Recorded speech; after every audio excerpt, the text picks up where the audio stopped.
मसूरी में राजनीतिक माहौल गर्माता जा रहा है। कांग्रेस नेताओं ने संयुक्त पत्रकार वार्ता कर गणेश जोशी पर जमकर साधा निशाना और शहर की बदहाल व्यवस्थाओं को लेकर सरकार को घेरा।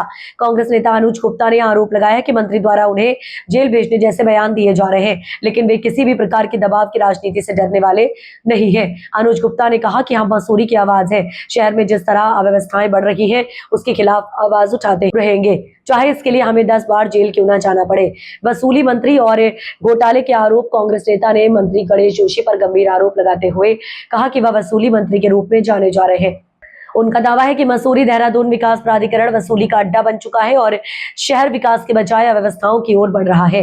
पेयजल, सीवरेज और स्वास्थ्य सेवाओं पर सवाल। कांग्रेस ने 144 करोड़ की मसूरी यमुना पंपिंग पेयजल योजना, जो अब 170 करोड़ की हो गई है, के साथ अन्य योजनाओं का हवाला देते हुए कहा है कि इतनी बड़ी राशि खर्च होने के बावजूद शहर में पानी की समस्या जस की तस बनी हुई है। बहुत मजबूत स्थिति में रही है और थी भी पहले, लेकिन वो कुछ कारण होता है, लोगों के निजी कारण, उसे थोड़ा मसूरी में जो एक मैसेज था वो गलत गया।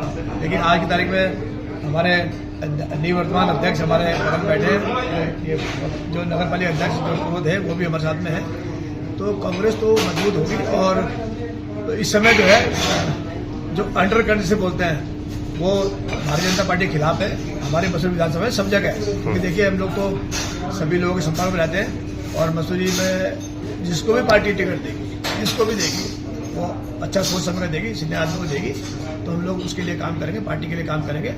और पार्टी जो है विजयश्री इस बार मसूरी में जो अंतर था 15,000 का, वो 15,000 का अंतर उनको देखना। ऐसा है कि अगर ईवीएम हो या कोई और कारण न हो तो कोई कारण नहीं है कि वो चुनाव न हारे।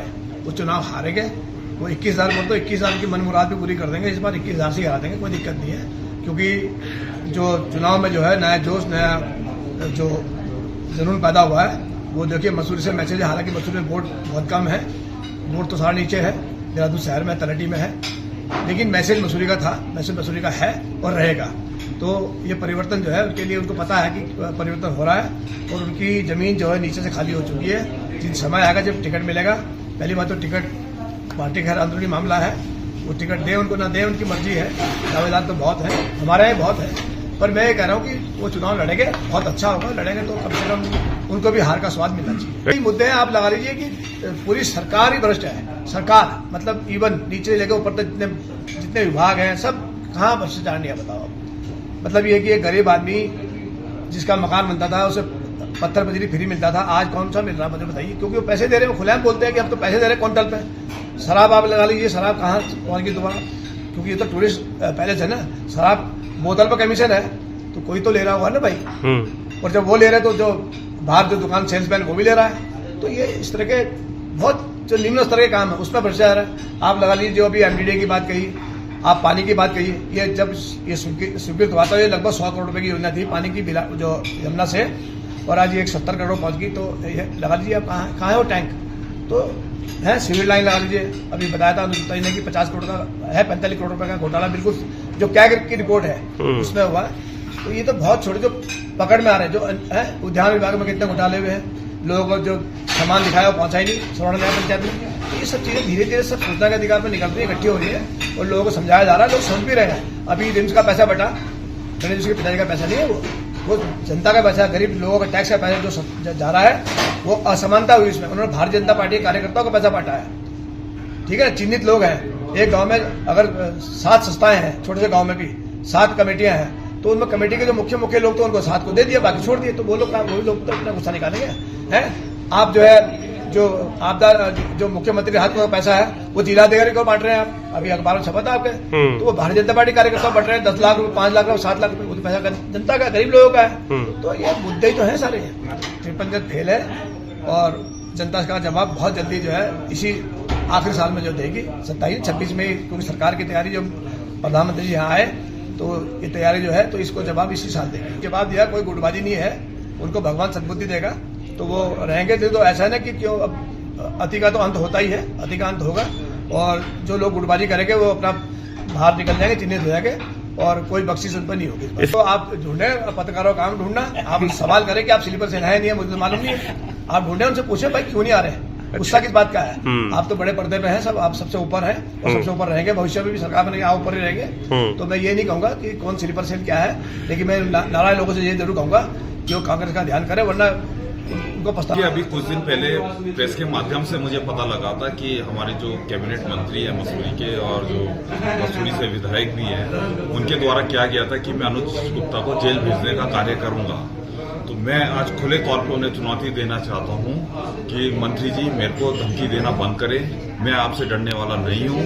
आप मुझे 10 बार जेल भेज दें, लेकिन मैं मसूरी की जो आवाज है, जो मसूरी की अव्यवस्था है और मसूरी का जो 10 साल आपने लूटने का 15 साल से आप कार्य कर रहे हैं, आप वसूली मंत्री के नाम से जाने जाते हैं। एमडीडीए विभाग आपने एक मसूरी में एक वसूली का धंधा बना रखा है और जो मसूरी की समस्याएं हैं, जैसे कि आपने देखा कि पेयजल योजना जो 170 करोड़ पे पहुंच जाती है, लेकिन आज तक उसके वाटर टैंक्स नहीं बनते, डिस्ट्रीब्यूशन उसका नहीं हो पा रहा है। पिक्चर पैलेस, लैंडोर कैंट के साथ साथ जितना नीचे का एरिया है वहां पे आज तक उसका डिस्ट्रीब्यूशन नहीं हो पाया है। सीवर जो हमारा है सड़कों पे बह रहा है, 45 करोड़ की जो खुलेआम टेंडर से बंदर बाट हुई है। इसके अलावा सिविल हॉस्पिटल हो, हमारा सेंट मैरीज हॉस्पिटल बंद पड़ा हुआ है, एमपीजी कॉलेज में एमकॉम बंद पड़ी हुई है, सैन्य धाम का घोटाला हो, हमारे उद्यान विभाग का घोटाला हो, तमाम इन घोटालों के खिलाफ मैं लगातार लामबंद रहूंगा और इसके खिलाफ लगातार बोलता रहूंगा।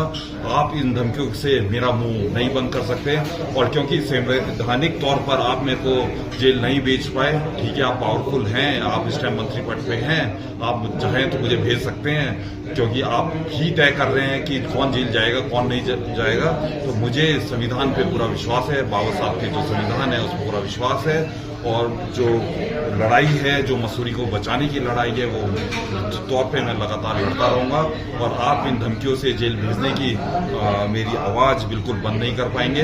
और मैं आपसे यह भी पूछना चाहता हूं कि आप क्या अपनी जो पालिका अध्यक्ष आपने बिठाए हुए हैं जो भ्रष्टाचार में डूब चुकी हैं, क्या आप उनको भी जेल भेजने का कार्य करेंगे? दिग्विजय रंजन ने जो बड़े बड़े वादे किए थे, जो बहुत बड़ी बातें कर रहे थे कि हमें जमीन नहीं दी गई, हम पार्किंग चाहते थे लेकिन हम पार्किंग नहीं बना पाए, हम आवास नहीं बना पाए, हम क्योंकि हमें जमीन नहीं मिली। अब 1.5 साल होने के बाद भी एक भी ऐसी डीपीआर, एक भी ऐसा प्रोजेक्ट इनके द्वारा नहीं पास कराया गया जो शहर हित में हो। आज पूरे शहर में अव्यवस्था फैली हुई है, किलोमीटर के ट्रैफिक जैम लगा हुआ है, टूरिस्ट परेशान है, स्थानीय लोग परेशान हैं और केवल मसूरी को एक लूटने का काम इन्होंने मसूरी में किया है एमडीडी के माध्यम से। मेरा खुला आरोप है और मैं इसके खिलाफ लगातार आवाज उठाता रहूंगा, चाहे आप मंत्री जी मुझे 10 बार भेजे, चाहे 20 बार जेल भेजे, लेकिन मैं अपनी आवाज बंद नहीं करूंगा और आपके खिलाफ लामबंद रहूंगा। प्रोपेगेंडा ये रचा गया था मेरे को, मेरी छवि को नुकसान पहुंचाने के लिए और 1.5 साल से इनका पीरियड है, इनकी सरकार है।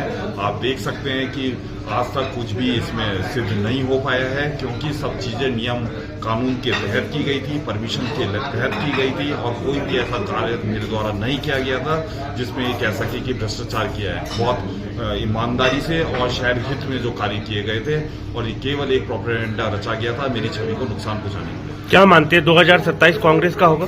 बिल्कुल, मैं आया हूं पार्टी में और निश्चित तौर पे हम सब मिलकर एक लड़ाई लड़ेंगे और सत्ता परिवर्तन करने का कार्य करेंगे। निश्चित तौर पर कांग्रेस मसूरी में इस बार अपनी वापसी करेगी। ये गुटबाजी तो हमेशा रहती है, स्लीपर सेल तो परेशान होंगे ही, क्योंकि कांग्रेस में कई लोग ऐसे रहे हैं जो रहे कांग्रेस में लेकिन वोट भाजपा को देते आए हैं और निश्चित तौर पर वो परेशान हैं। और क्योंकि आज इतनी दुर्दशा कांग्रेस की हो गई थी मसूरी में, जो एक गढ़ हुआ करता था, आज अब निकाय चुनाव में देखा है कि तीसरे नंबर पे कांग्रेस पार्टी आ गई। तो निश्चित तौर पे ये स्लीपर सेल्स की वजह से आई है और आने वाले टाइम पे स्लीपर सेल जो है वो सबसे ज्यादा परेशान है और मुझे पूरी उम्मीद है कि आने वाले टाइम पे हमारे पूरी टीम अनुज की कांग्रेस पार्टी में आने से निश्चित तौर पर कांग्रेस मजबूत होगी और मसूरी में परचम लहराएगी। देखिए, कार्यकर्ता सम्मेलन में सभी कार्यकर्ताओं को बुलाया गया, शहर कांग्रेस अध्यक्ष यहाँ पर बैठे हैं, उनका स्पष्ट कहना है, उनके पास एविडेंस है कि उनको मैसेज गए गए, उनको बुलाया गया। लेकिन ये तो कांग्रेस पार्टी समुद्र है, कोई आना चाहे तो ठीक है, ना आना चाहे तो इच्छा है। और जो लोग सोचते थे कि कांग्रेस की ठेकेदारी उनके पास है, जो पिछले कई वर्षों से सोचते थे, वो अब भूल जाएं कि वो ठेकेदारी लेके कांग्रेस की चलाएं। कांग्रेस अब चेंज मांग रही है और नए हाथों में कांग्रेस जानी चाहिए।